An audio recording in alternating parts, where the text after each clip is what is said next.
the root for good pranayama is the spinal column. If the spinal column is not alert, pranayama do not come to them at all. Not inhalation, exhalation, what goes on. Anterior spine, the earthworm. Have you seen the earthworm? They contract, they move forward. And there is a rhythm in their movements. Have you seen? So, spine should be moved as the earthworm stretches forward. The anterior spine should stretch like that without aggression. Now I am sitting. My spine is straight, but my anterior spine is not straight. No? Did I jerk? No. So I have to steady the vibration. So according to the vibration, I have to go on increasing what type of vibration comes on the lower spine, lumbar spine, how to introduce that into the thoracic spine. Like that you have to develop. Then the anterior spine, can you see that? The moment this opens. So this is the source of energy. So we do pranayama on gross level to store energy. So this is the source of energy. So when a man is depressed, what happened? So energy is not there. Suppose you want to say valor. So that means you sprout the energy that is from the side chest. So the lungs are only very small here. So that's why the energy, source of energy is the extremities of the side chest. And that's why when we do pranayama, we make the energy to store that. That is on the gross level.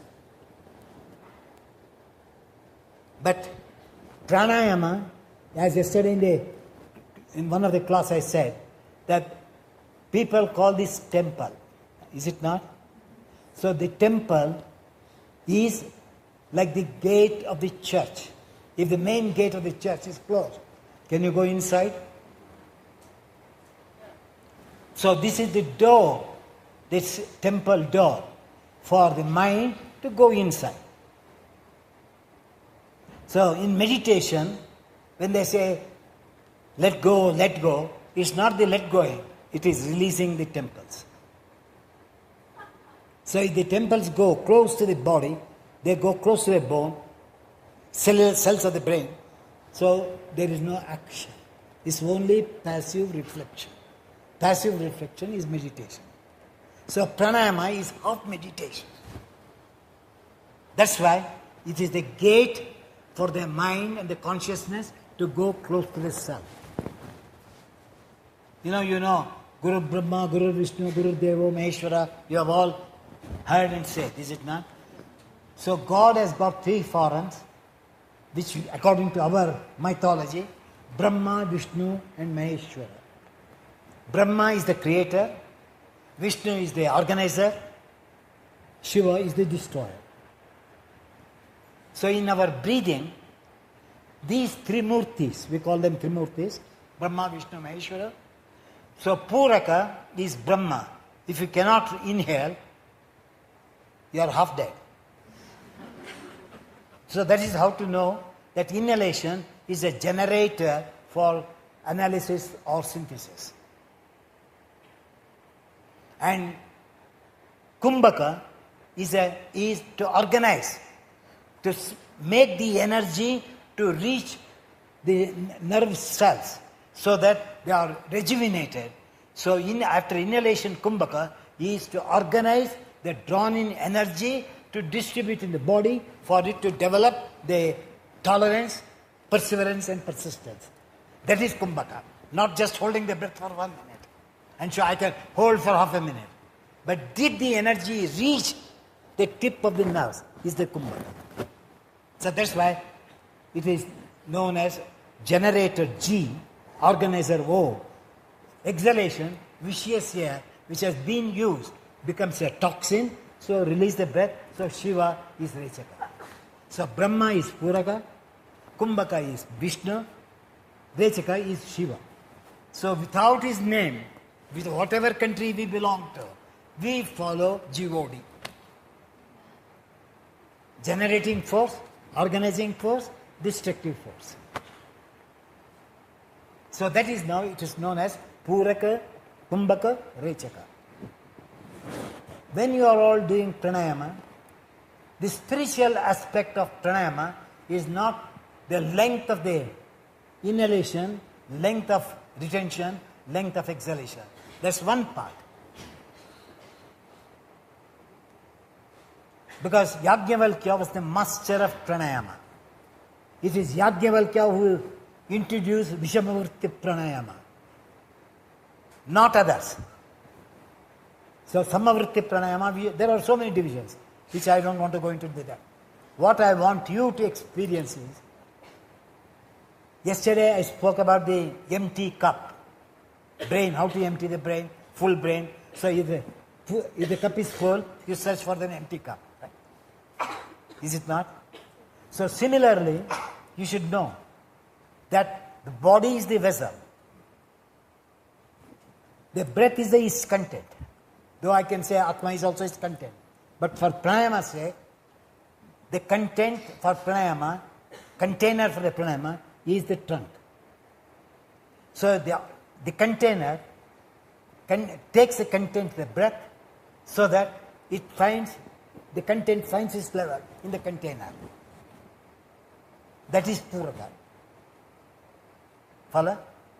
And if the container is little shaky, or if the vessel, the container, the water, pot, if it has no base, can the water be in level? So Kumbhaka is meant for us to keep that energy on the container in a even level on the right and the left side.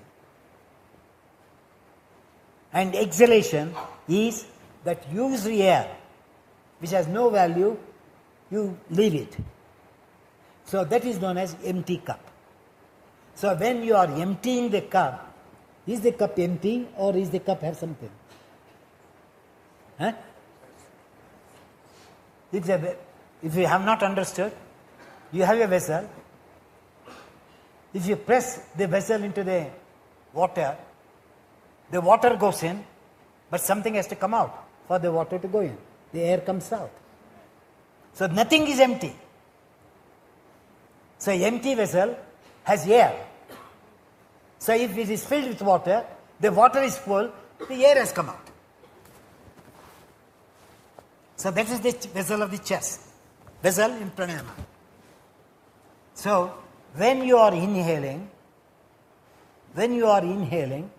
you think that you are inhaling the breath. But do you know which gives room for the breath to go in? Something has to come out. If you have to pour water into the vessel, the air in the vessel has to come out, is it not? So the same principle is in pranayama. That's why I said, because you are all doing, so you should know. So the infinite space in the body is the soul. So when you are inhaling, as the breath goes in, the self gives room for the breath to go in. Follow? If the self do not create space, the breath cannot go in. So self is coming out from its source. So when you start inhalation, where the breath touches, you will be it touches the bottom first. Then it spreads. So because it touches the bottom, the self says that I am giving room, please come in. So the self creates room and moves to the surface of the inner chest, inner layer of the skin. So when the breath touches, the self is compressed to the extremities of the body. That means the Puraka, the inhalation has ended. When you hold the breath, when you do the Kumbhaka, the self and the breath, which are in contact with the inner frame of the container, the trunk, they are wedded together. That means the breath, the energy, and the soul are united together at the time of Kumbhaka. That is Kumbhaka. But if you say, I want to increase the time, that means yourself has forgotten. So when the contact between the energy of the physical body, the container, when you find that the content is releasing through the container, the time of the Kumbhaka is over. What you do is egoistic Kumbhaka afterwards, not the true Kumbhaka. You have to differentiate between the real Kumbhaka and the egoistic Kumbhaka. If the container and the content are creating space in between, that is not Kumbhaka at all. That is egoist, arrogant Kumbhaka. As long as it is in touch, that is holistic Kumbhaka. So this is how you have to learn. Somebody says, hold it for 5 minutes, count 20. This is not pranayama at all. And if a math teacher says, I will count 1, 2, 3, 4, 5. You are not doing pranayama. Your mind is on the counting. Follow? So all these things you have to discriminate what is the true knowledge. So when there is a space created naturally, what Manusha said in Ardhasindrasana. So when that natural contact gets loose, that means the time has come for you to exhale. That means when you are exhaling, the body, the container comes along with the content, the cell close, so that your intelligence, your mind are all integrated in the cell. So in exhalation, the physical body, without disturbing the frame, the content which was in the frame releases from the frontier of the inner body and comes close to the infinite sphere. When it touches the center, Hridaye Chitta Samvite, all said. So exhalation should touch the Chitta, should touch the Hridaya. That means the exhalation is complete.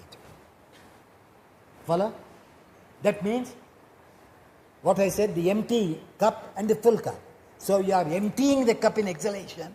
That means the natural tendency of the mind which goes outside are withdrawn towards the self in exhalation. The mind reaches the self in exhalation. So when you are inhaling, it is the self which reaches the body. When you are inhaling, it starts as chitta. It touches the center, then it goes on expanding.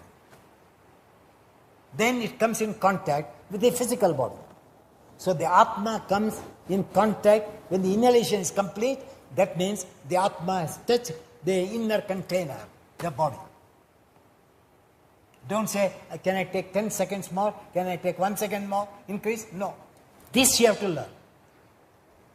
So when you learn in your pranayama, puraka, that where it starts from an empty space. And how this soul, self, gives room for the breath to go in. How the breath and the self get united in Kumbhaka. How in Rechaka, how the body releases the self to go to its abode. So that at that time the nature also says, I will also come with you to reach your abode. That is the secret of pranayama. That is why it is called Bhakti Yoga. Pranayama is Bhakti Marga because in inhalation you are thinking of the expansion of the soul. In retention you are attending to the contact of the soul with the energy.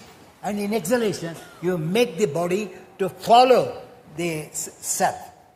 Where the self reaches, your mind, your intelligence, the body does not reach. Your consciousness, your intelligence, your mind comes closer and closer to the center of the body in exhalation. This is the secret of pranayama. So this afternoon, when you have been, when they are teaching, keep this as the real gate for you to enter the sanctum sectorum in your heart, chitta hridaye. Hridaye chitta samvite. That means integration of the chitta with the atma is hridaye chitta samvite. So like in exhalation, the body integrates with the self. In inhalation, the self integrates with the body. And in Kumbhaka, they are wedded together. That is what they saw, Kundalini Yoga. They use different words, but I don't want to use that mysterious words. I'll just give what a natural average individual can understand what is spiritual steps are in pranayama. Okay? So when you do this, learn, observe this, and I'm sure that you will know. The book is coming out Light on Life, is it not? So what I said, you will experience what I've said in Light on Life.